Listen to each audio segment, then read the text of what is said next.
नमस्कार स्टूडेंट्स, आज अपन एक नया टॉपिक शुरू करने जा रहे हैं राजस्थान के इतिहास में।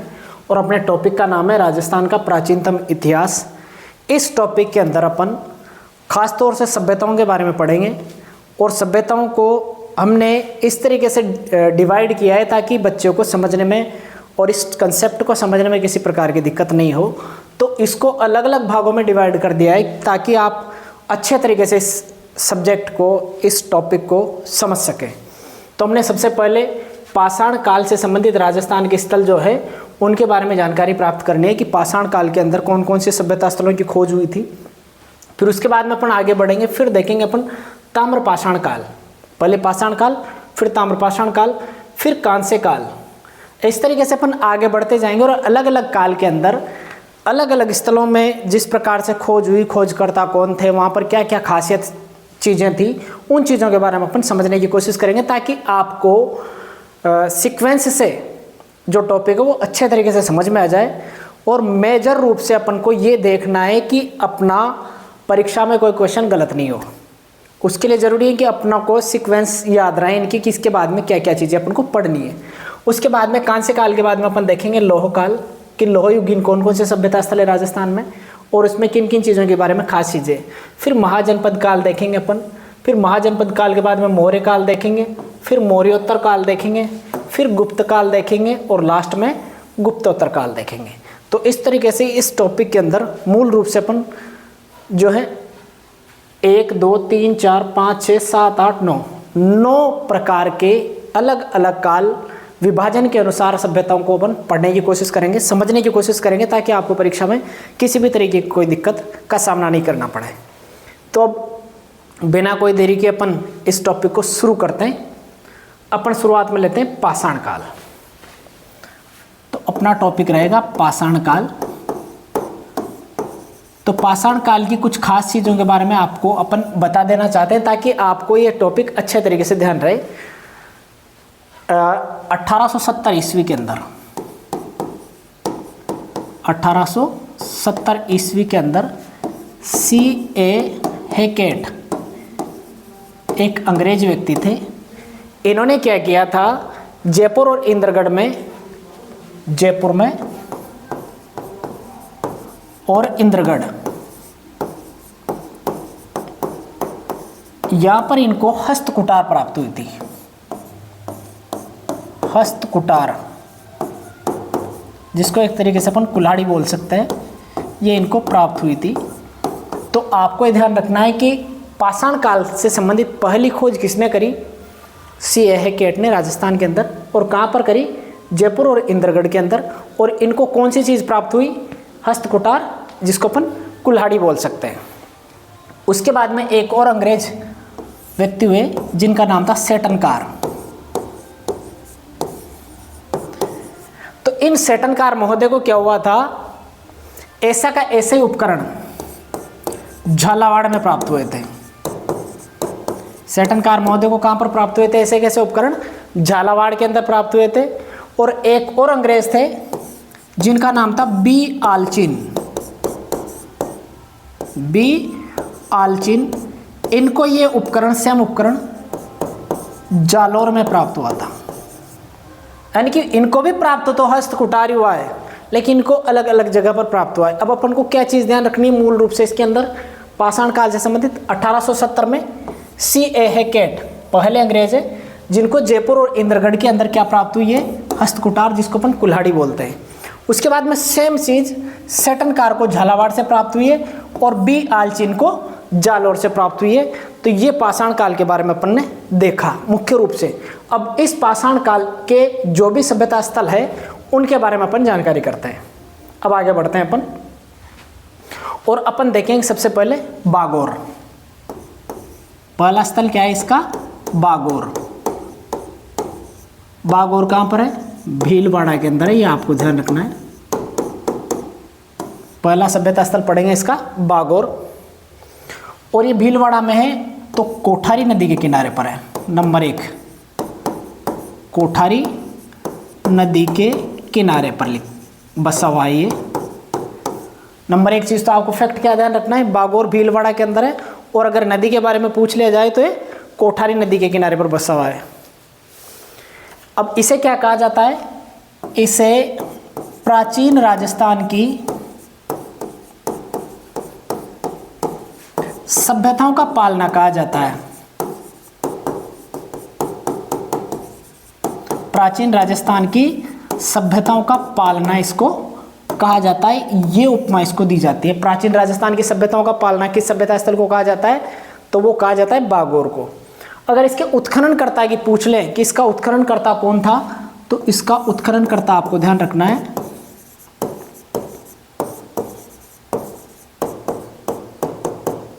क्योंकि अपन को क्या है वहां पर सीधे सीधे उत्खननकर्ता भी पूछ लेता है। तो इसका उत्खननकर्ता जो है वीरेंद्रनाथ मिश्र है।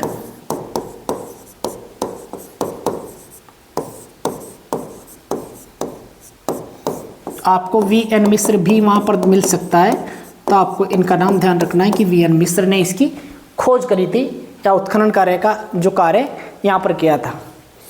यहाँ पर इन्होंने एक स्थल की खोज की थी जिसका नाम था महासतिया। महासतिया यहाँ एक टीला है, वहाँ का उत्खनन करवाया था इन्होंने। महासतिया का उत्खनन करवाया था इन्होंने। तो महासतिया का संबंध आपसे पूछ लिया जाए कि महासतिया का संबंध किस सभ्यता स्थल से माना जाता है, तो वो है बागोर भीलवाड़ा। अब यहाँ से अपन को क्या क्या चीज़ें प्राप्त होती है, तो उसके साक्ष्य अपन देखते हैं कि क्या क्या साक्ष्य अपन को यहाँ पर प्राप्त हुए हैं, क्योंकि साक्ष्य के बारे में भी पूछा जा सकता है। अगर कोई आप रिटन एग्जाम दे तो उसके अंदर इनके बारे में पूछा जा सकता है। इससे पशुपालन के साक्ष्य प्राप्त होते हैं। नंबर एक चीज़, राजस्थान पशुपालन के प्राचीनतम साक्ष्य यहीं से प्राप्त होते हैं। दूसरा, ऐसे कृषि के साक्ष्य प्राप्त हुए। तीसरा, आपको ध्यान रखना है लघु पाषाण उपकरण यहाँ से प्राप्त हुए।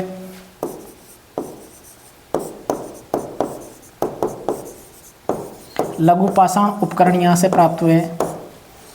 उसके बाद में यहाँ से प्राप्त हुए लोहे के बर्तन।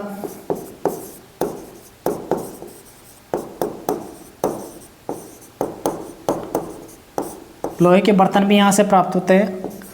और एक और लास्ट चीज़ आपको ध्यान में रखनी है, सब के साथ खाद्य पदार्थ,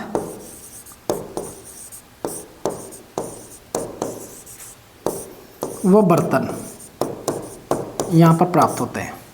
तो अपन ने बागोर भीलवाड़ा को पढ़ा। बागोर भीलवाड़ा के उत्खनन के बारे में पूछ लेंगे। बागोर भीलवाड़ा का उत्खनन किसने करवाया था?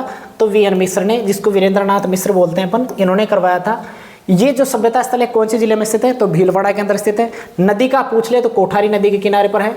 और इस सभ्यता स्थल को राजस्थान की प्राचीन सभ्यताओं का पालना कहा जाता है। ठीक है, ये मेन फैक्ट आपको ध्यान रखना है। और यहाँ पर जो उत्खनन करवाया गया था उस स्थल का नाम, उस जगह का नाम है महासतिया। यहाँ का उत्खनन करवाया था। और यहाँ से अपन को 5 साक्ष्य मुख्य रूप से प्राप्त होते हैं। पशुपालन के प्राचीनतम साक्ष्य मिलते हैं, कृषि के प्राचीनतम साक्ष्य मिलते हैं, लघु पाषाण उपकरण यहाँ से मिलते हैं अपन को, लोहे के बर्तन मिलते हैं, और सब के साथ डेड बॉडी के साथ खाद्य पदार्थ और उससे बर्तन भी यहाँ पर अपन को प्राप्त होते हैं। तो इस प्रकार से अपन को बागोर भीलवाड़ा के बारे में जानकारी प्राप्त होती है। अब आगे बढ़ते हैं अपन अगले स्थल की तरफ, जो पाषाण काल से संबंधित माना जाता है। वो स्थल है तिलवाड़ा।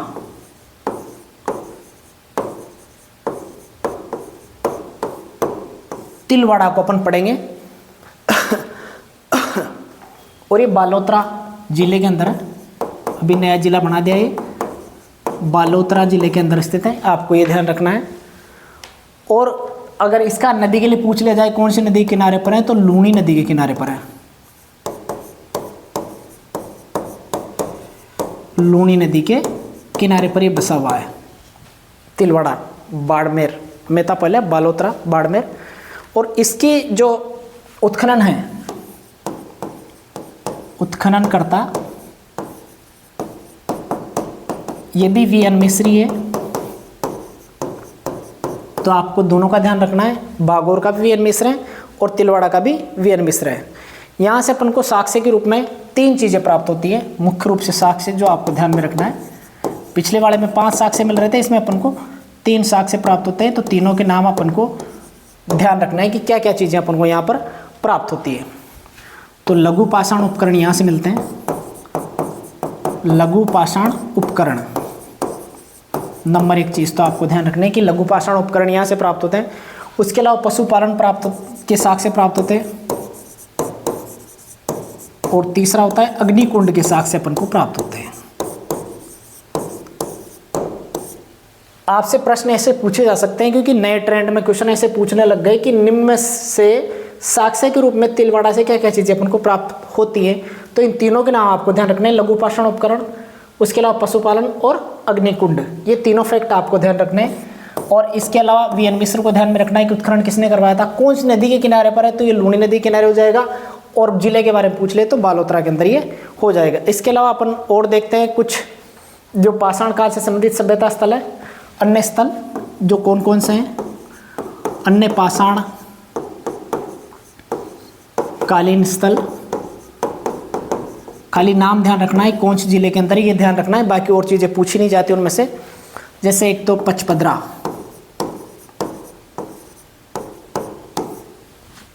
इसको ऐसे भी लिखा जाता है।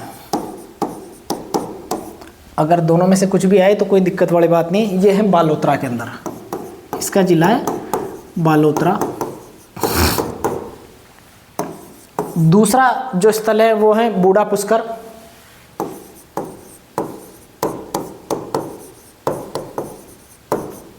बूढ़ा पुष्कर आपको ध्यान में रखना है, और ये है अजमेर के अंदर।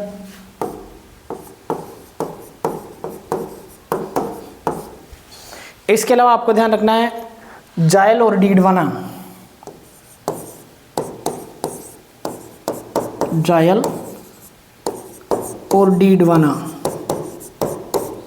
ये दोनों जो स्थल हैं ये नागौर के अंदर है।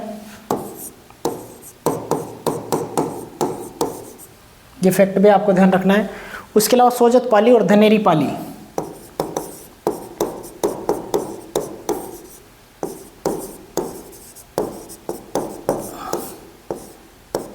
ये दोनों हैं पाली के अंदर। तो इस तरीके से अपन को इफेक्ट कुछ ध्यान रखना है। अगर आपसे पूछ लिया जाए कि वीएन मिश्र की किताब का नाम क्या है, तो वीएन मिश्र की किताब का नाम भी मैं आपको बता देता हूँ। पहले तो अपन ये अन्य पाषाण कालीन स्थल है जिनके बारे में अपन को ध्यान रखना है कि पाषाण काल, अगर मान लो आपसे पूछ लिया जाए कि राजस्थान में पाषाण कालीन सभ्यता से संबंधित स्थल कौन कौन से हैं, तो नंबर एक तो बागौर हो गया, नंबर दूसरा तिलवाड़ा हो गया, नंबर तीन हो गया पचपदरा, फिर बूढ़ा पुष्कर, फिर जायल, फिर डीडवाना, सोजत और धनेरी। तो इस तरीके से 8 सभ्यता स्थल मुख्य रूप से अपन को ध्यान रखना है पाषाण सभ्यता के अंदर, पाषाण कालीन सभ्यता स्थलों के अंदर। अब अपन आगे बढ़ते हैं और उसकी किताब का नाम भी ध्यान रख लेते हैं, वीएन मिश्र की किताब का नाम। इंग्लिश में नाम है, आपको नाम जरूर मैं बता देता हूँ, वीएन मिश्र। पूछ लिया जा सकता है कि पुस्तक, अगर नाम पूछ लें तो दिक्कत हो सकती है, इसलिए अपन को ध्यान रखना है।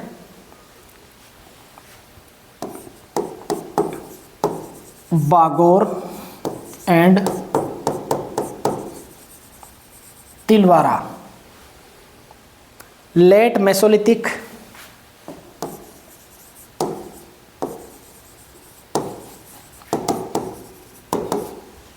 लेट मेसोलिथिक कल्चर ऑफ,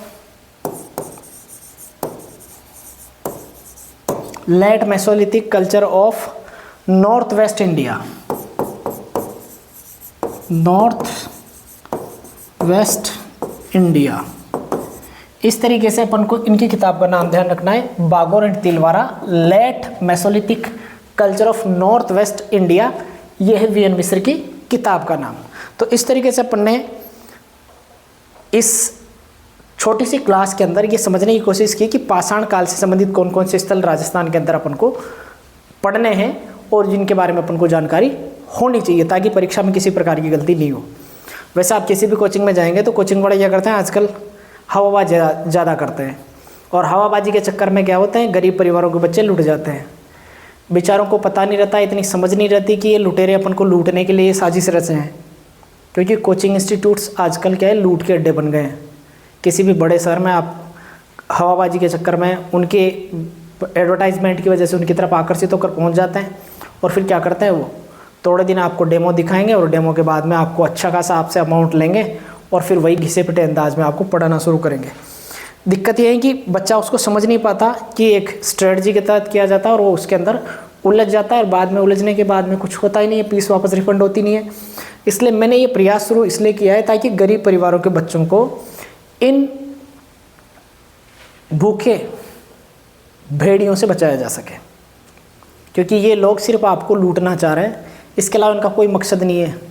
मैं आपको सारी की सारी चीज़ें फ्री कर दूंगा, क्लासेज भी फ्री रहेंगी, नोट्स भी फ्री रहेंगे, जो चीज़ अपन पढ़ा रहे हैं उसके नोट्स भी आपको फ्री में मिलेंगे, ताकि आपको किसी के आगे हाथ फैलाने की ज़रूरत नहीं पड़े।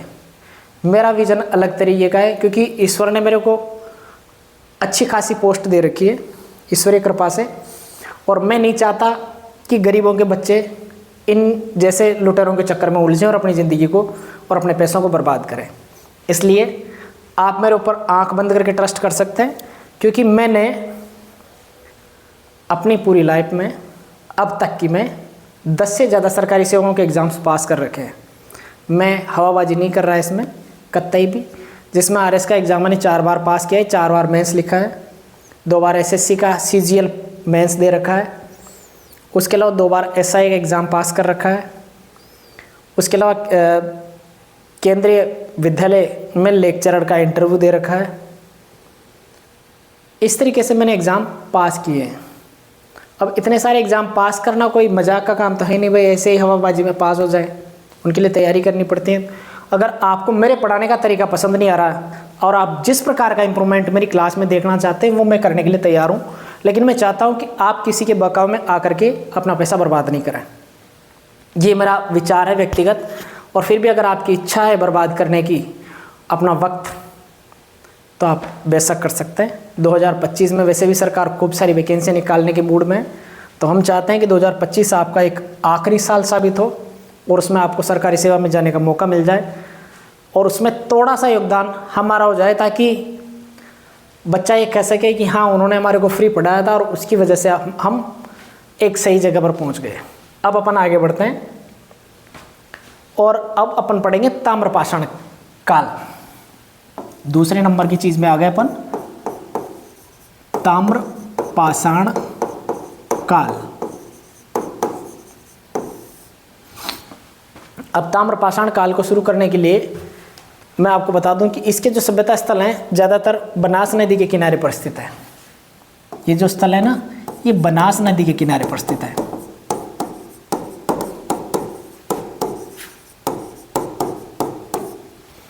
ताम्रपाषाणिक स्थल मुख्य रूप से कहाँ पर प्राप्त होंगे आपको?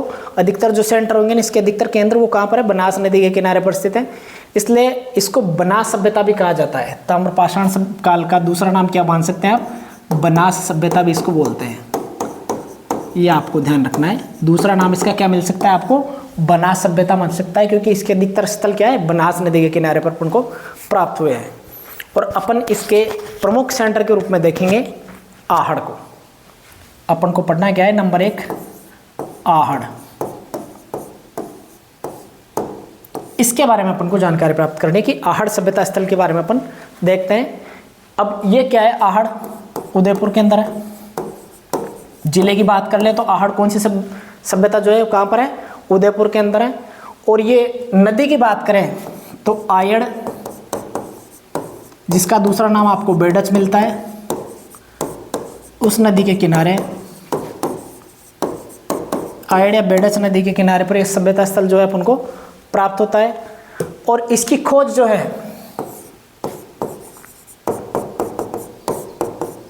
रतनचंद्र अग्रवाल,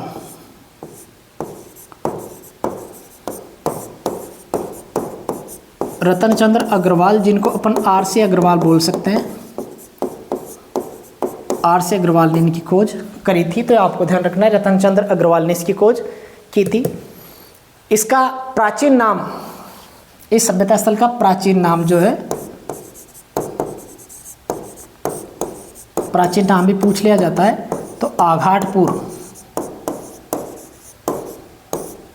आघाटपुर इसका प्राचीन नाम मिलता है, या फिर आठपुर मिलता है। आघाटपुर या आठपुर इसका प्राचीन नाम मिलता है। आपको ध्यान रखना है, फैक्ट है, क्योंकि सीधे सीधे प्रश्न पूछने की संभावना इसमें से ज़्यादा रहती है। और इसका एक अन्य स्थानीय नाम है, इस सभ्यता स्थल का स्थानीय नाम भी पूछ लिया जाता है।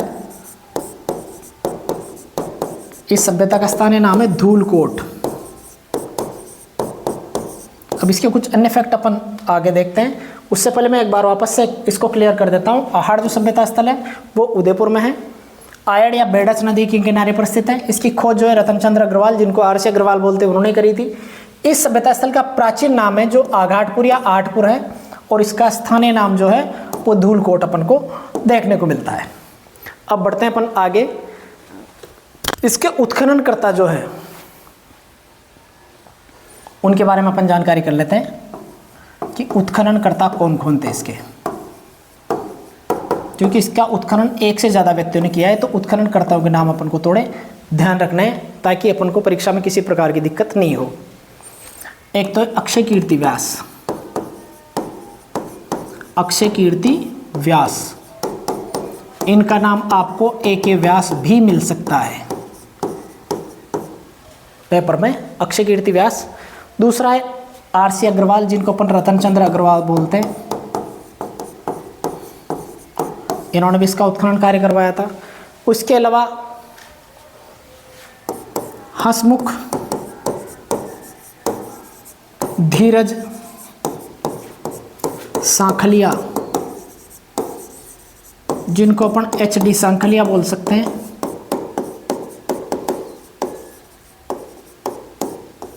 एच.डी. सांखलिया भी आपको इनमें उत्खननकर्ताओं में नाम मिलेगा। और एक अन्य नाम मिल सकता है आपको वीरेंद्रनाथ मिश्र,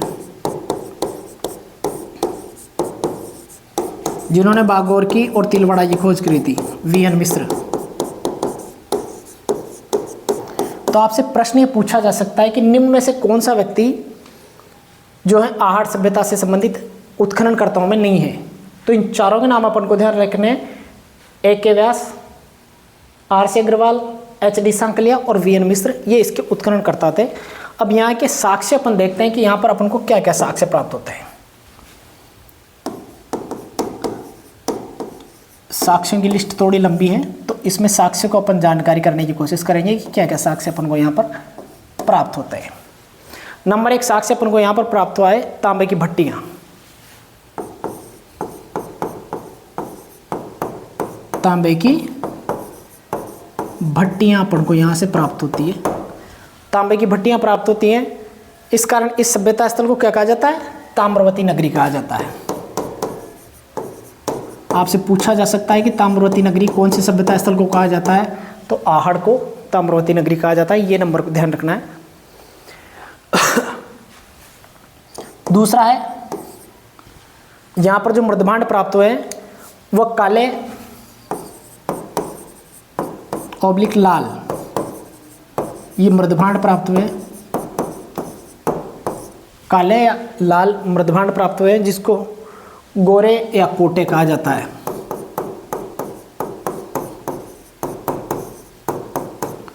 ये मृदभांड यहाँ पर अपन को प्राप्त होते हैं। इसके अलावा यहाँ पर 6 चूल्हे प्राप्त होते हैं।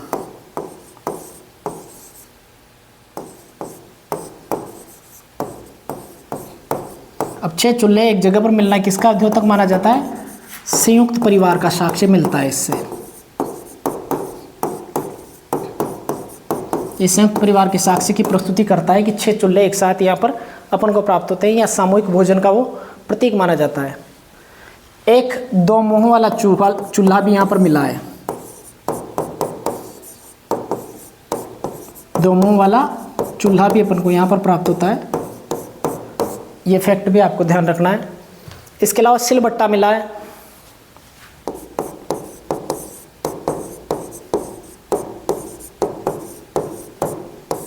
सिलबट्टा के अलावा एक छठा फैक्ट आपको ध्यान रखना है, बिना हत्थे का जलपात्र यहाँ से प्राप्त हुआ है।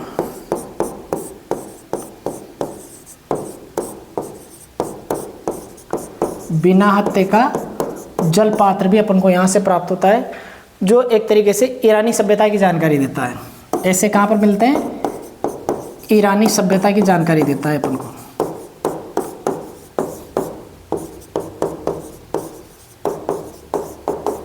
ईरानी सभ्यता की जानकारी अपन को देता है। और मुख्य रूप से यही ध्यान रखना है। इसके अलावा अपन को और भी चीज़ें यहाँ से प्राप्त होती है, जैसे इनका तो ध्यान रखना ही है आपको। तो 6 चीज़ें हो गई। एक तो तांबे की भट्टियाँ, जिसके कारण इसको ताम्रवती नगरी कहा जाता है। लाल और काले रंग के मृदभांड मिले, जिनको गोरेम कोटे कहा जाता है। उसके अलावा 6 चूल्हों के साक्ष्य मिले जिनसे संयुक्त परिवार के साक्ष्य प्राप्त होते हैं, या एक तरीके से संयुक्त भोजन के, सामूहिक भोजन के साक्ष्य मान सकते हैं अपन। उसके अलावा 2 मुँहों वाला चूल्हा भी यहाँ पर से अपन को प्राप्त होता है। उसके अलावा सिलबट्टा प्राप्त होता है, और बिना हत्या का जलपात्र जो ईरानी सभ्यता के अंदर देखने को मिलता है वो भी अपन को यहाँ से प्राप्त होता है। अब इसके अलावा अन्य जो चीज़ें वो भी अपन को यहाँ से प्राप्त होती है, जैसे अपोलो के चित्र वाला एक सिक्का प्राप्त होता है यहाँ से, अपोलो के चित्र वाला सिक्का, ये भी अपन को यहाँ से प्राप्त होता है। अपोलो क्या है, एक देवता का नाम है जो यूनानी सभ्यता के अंदर है, तो इस तरीके से इसको माना जा सकता है, यूनानी सभ्यता की जानकारी देता है ये।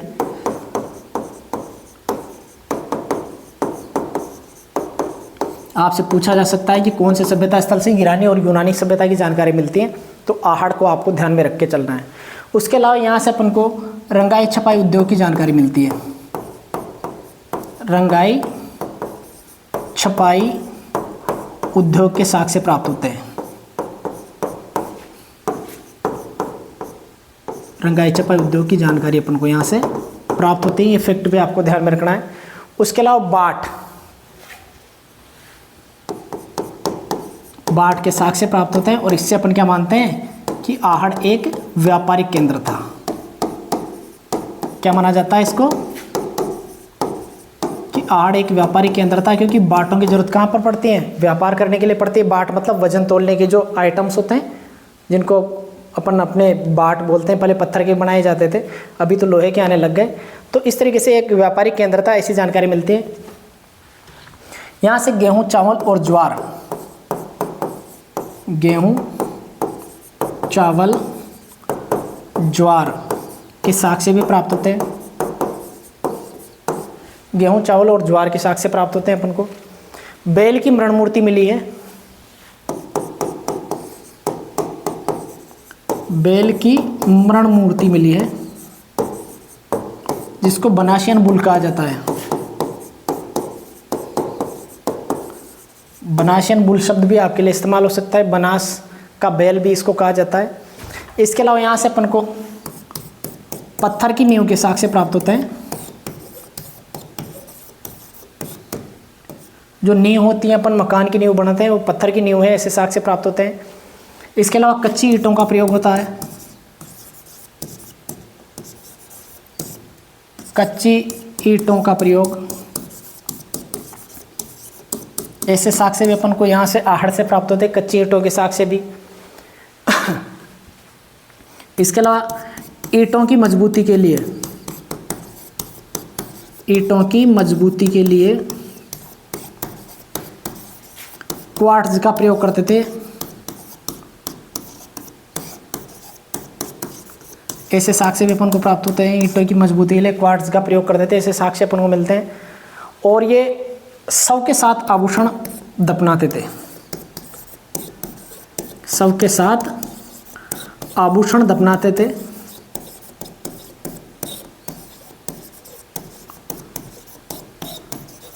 इसके भी साक्ष्य अपन को प्राप्त होते हैं। अब ये किस चीज़ का द्योतक माना जा सकता है कि शव के साथ आभूषण दफनाए जाते थे, तो इससे अपन को जानकारी मिलती है, पुनर्जन्म की जानकारी प्राप्त होती है अपन को, पुनर्जन्म की जानकारी अपन को प्राप्त होती है। तो इस तरीके से अपन ने आहड़ सभ्यता के अंदर देखा है कि आहड़ सभ्यता के अंदर मुख्य रूप से क्या क्या साक्ष्य अपन को प्राप्त हो रहे हैं। तो मुख्य साक्ष्यों की बात करूं तो नंबर 1 पर तो अपन को तांबे की भट्टियां प्राप्त हुई, जिसके कारण अपन ने इसको ताम्रवती नगरी कह दिया। उसके बाद में काले और लाल रंग की प्रदभांड अपन को प्राप्त होते हैं। फिर 6 चूल्हे प्राप्त होते हैं, जिनसे अपन इसको मानते हैं कि संयुक्त परिवार की व्यवस्था है, सामूहिक भोजन के साक्ष्य मान सकते हैं इसको। फिर 2 मुंह वाला एक चूल्हा प्राप्त होता है। उसके अलावा सिलबट्टा प्राप्त होता है अपन को। फिर बिना हत्या का जलपात्र प्राप्त होता है, जिससे अपन ये को पता लगता है कि ईरानी सभ्यता से संबंधित जानकारी अपन को प्राप्त हो जाती है। फिर अपोलो के चित्र वाला सिक्का मिलता है। अपोलो का देवता माना जाता है यूनान का, तो यूनानी सभ्यता की जानकारी भी इससे अपन को प्राप्त होती है। फिर इससे रंगाई छपाई की जानकारी भी अपन को प्राप्त होती है कि रंगाई छपाई उद्योग यहाँ पर मुख्य रूप से देखने को मिलता है, तो ऐसे साक्ष्य अपन को मिलते हैं। उसके अलावा बाट, वजन तोलने के लिए, तो बाट की वजह से उसको व्यापारिक केंद्र के रूप में संज्ञा दी जाती है कि आहड़ एक व्यापारिक केंद्र था। उसके अलावा अगर खाद्यान्नों की बात करें तो गेहूँ, चावल और ज्वार के साक्ष्य अपन को यहाँ से प्राप्त होते हैं। बैल की मृण मूर्ति प्राप्त होती है, जिसको बनाशियन बुल भी कहा जाता है, एक तरीके से बनास का बैल कहा जाता है। उसके अलावा पत्थर की नींव के साक्ष्य प्राप्त होते हैं। कच्ची ईंटों का प्रयोग करते थे और उसके अलावा ईंटों की मजबूती के लिए क्वार्ट्ज का प्रयोग करते थे और सबके साथ आभूषण दफनाते थे। और इससे ही जानकारी मिलती है कि इनको पुनर्जन्म के बारे में थोड़ा इंटरेस्ट था, पुनर्जन्म की कहानी में यकीन करते थे। अब आगे बढ़ते हैं अपन आगे और अगला सभ्यता स्थल देखते हैं अपन, गिलुंड। गिलुंड के बारे में जानकारी करते हैं। तो गिलुंड कहाँ पर है? राजसमंद में है।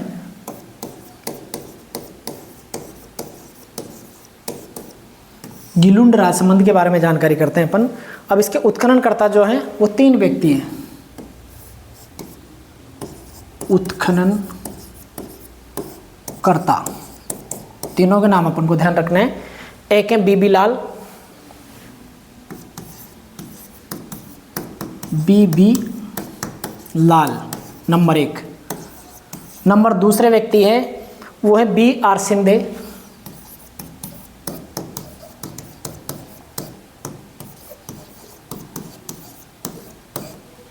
नंबर 3 जो व्यक्ति है तीसरे नंबर के वो है ग्रेगरी पोसल।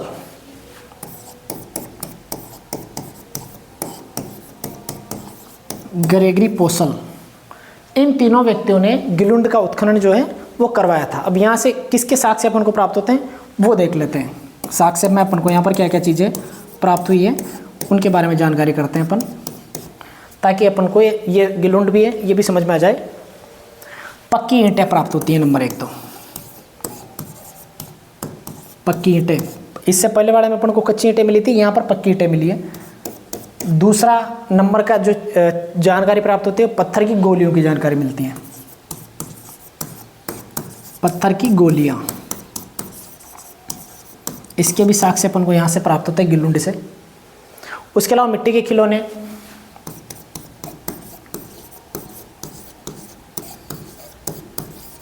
मिट्टी के खिलौनों के साक्ष्य अपन को प्राप्त होते हैं। उसके अलावा अपन देखते हैं तो हाथी दांत की चूड़ियां,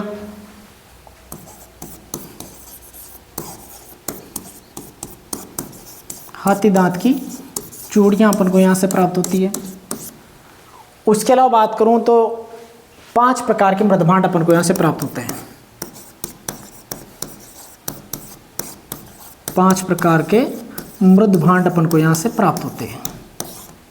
तो ये मुख्य रूप से आपको ध्यान रखना है, पक्की ईंटें यहाँ से मिलती हैं, पत्थर की गोलियाँ मिलती हैं, मिट्टी के खिलौने मिलते हैं, हाथी दांत की चूड़ियाँ मिलती हैं और 5 प्रकार के मृदभांड प्राप्त होते हैं। 3 व्यक्तियों ने उत्खनन किया था इसका, बीबी लाल, BR शिंदे और ग्रेगरी पोसल, गिलुंड राजसमंद का।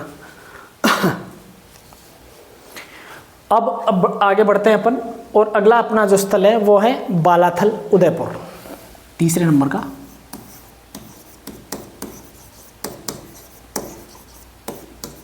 ये उदयपुर के अंदर है, बालाथल उदयपुर, ये ध्यान रखना है अपन को, क्योंकि जिले के बारे में पूछ लिया जा सकता है।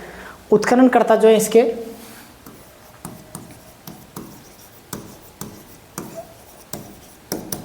वो है VN मिश्र। आपसे मैं पूछ लूं अगर कि VN मिश्र ने किस किस सभ्यता स्थल का खोज किया था, तो आपको जितने भी इसने खोज करी, एक तो बालाथल हो गया, उसके अलावा इसने खोज करी थी बागोर की, बागोर के बाद में इसने खोज करी थी तिलवाड़ा की, उसके अलावा इसने खोज करी है आहड़ की, और आहड़ के अलावा इसने खोज करी है बालाथल की। तो इन सभ्यता स्थलों के बारे में या इन सभ्यता स्थलों से इसका संबंध माना जाता है। इस तरीके से अपन को ध्यान रखना है। अब उत्खननकर्ता तो हो गया इसका VN मिश्र। अब यहाँ से क्या क्या साक्ष्य प्राप्त होते हैं ये देखते हैं अपन कि साक्ष्य के रूप में यहाँ से अपन को क्या क्या मिलता है। ये फैक्ट मुख्य रूप से ज़्यादा पूछे जाते हैं आजकल एग्जाम्स में। तो यहाँ से लोहा गलाने की भट्टियाँ अपन को प्राप्त होती है, लोहा गलाने की भट्टियाँ, ये फैक्ट मुख्य रूप से ध्यान रखना है। लोहा गलाने की भट्टियाँ कहाँ से प्राप्त होती हैं? बालाथल उदयपुर से अपन को प्राप्त होती है। एक 11 कमरों का मकान यहाँ से प्राप्त होता है अपन को, 11 कमरों का मकान भी अपन को यहाँ से प्राप्त होता है। ये फैक्ट भी आपको ध्यान रखना है। दूसरे नंबर पर बालाथल से क्या चीज़ प्राप्त होती है? 11 कमरों का मकान। एक नलकूप प्राप्त होता है, और चौथा है हाथ से बना हुआ कपड़ा प्राप्त होता है।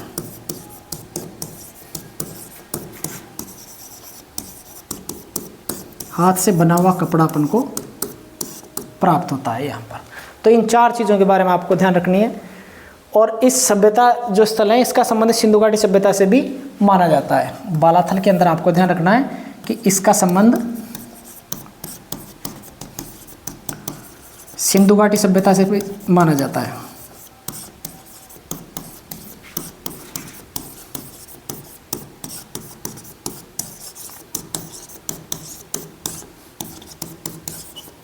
आपसे प्रश्न पूछा जा सकता है कि निम्न में से कौन सा ताम्रपाषाणिक स्थल जो राजस्थान में स्थित है उसको सिंधु घाटी सभ्यता से संबद्ध किया जा सकता है। तो बालाथल उदयपुर का नाम आपको ध्यान रखना है। उत्खननकर्ता वीएन मिश्र, मुख्य साक्ष्य लोहा गलाने की भट्टियाँ, 11 कमरों का मकान, नलकूप और हाथ से बना हुआ कपड़ा। इसके बारे में पूछ लिया गया है अधिकतर एग्जाम्स में। अब ये पूछे जाने की संभावना है कि हाथ से बने हुए कपड़े के साक्ष्य कौन से सभ्यता स्थल से प्राप्त होते हैं। उसके अलावा इसका सिंधु घाटी सभ्यता से संबंध मान लिया जाता है। अब आगे बढ़ते हैं और अगला स्थल है ओझियाना भीलवाड़ा।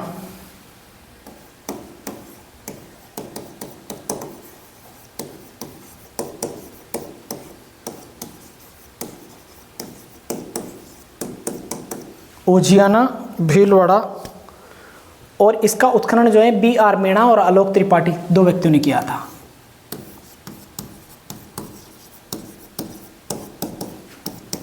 B.R. मीणा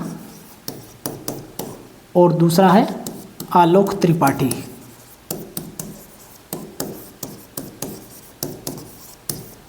इन 2 व्यक्तियों ने इसका उत्खनन किया था। ये आपको फैक्ट ध्यान रखना है। और यहाँ से गाय और बैल की मृण मूर्तियाँ प्राप्त होती हैं। साक्ष्य में अगर पूछ लिया जाए तो यहाँ से अपन को गाय और बैल की मृण मूर्तियाँ प्राप्त होती हैं। गाय और बैल की मृण मूर्तियाँ अपन को यहाँ से प्राप्त होती हैं। इस तरीके से अपन को ध्यान रखना है। अब 2 और स्थल हैं 5वें नंबर पर भगवानपुरा। भगवानपुरा का सिर्फ आपको ध्यान रखना है कि कौन सी जगह पर है, तो उदयपुर में है। और ख़ास चीज़ कुछ भी ध्यान नहीं रखनी है। स्थल के बारे में ज़रूर पूछा जा सकता है। और एक छठा स्थल जो है वो है रोजदी, जो गुजरात में है। राजस्थान का तो पूछेगा नहीं वैसे। रोजदी ये गुजरात के अंदर है। तो राजस्थान में तो 5 ही इनको आपको ध्यान में रखना है। और 5 भी कौन कौन से हैं? एक तो आहड़ हो गया, एक गिलुंड हो गया, एक बालाथल हो गया, एक ओझियाना हो गया और एक भगवानपुरा हो गया। और रोजदी जो है वो गुजरात में है। इस तरीके से अपन ने पाषाण काल और ताम्रपाषाण काल इनसे संबंधित जो सभ्यता स्थल थे राजस्थान के अंदर उनको काफ़ी अच्छे तरीके से समझ लिया है। अब अपन अगली क्लास में इससे अगले वाला जो टॉपिक है कांस्य युग, उसके बारे में जानकारी प्राप्त करने की कोशिश करेंगे। तो अगर आप भी हमारे चैनल पर नए हैं और आपको क्लास देखने में, समझने में किसी प्रकार की समस्याएं नहीं आ रही हैं, तो आप इन क्लासों को ज़्यादा बच्चों तक पहुंचाने की कोशिश करें, अपने मिलने वालों तक पहुंचाएं, ताकि अधिक से अधिक बच्चे हमसे जुड़ सकें और ज़्यादा से ज़्यादा उन बच्चों को इसका फ़ायदा मिल सके। आज के लिए बस इतना ही। जय हिंद, धन्यवाद।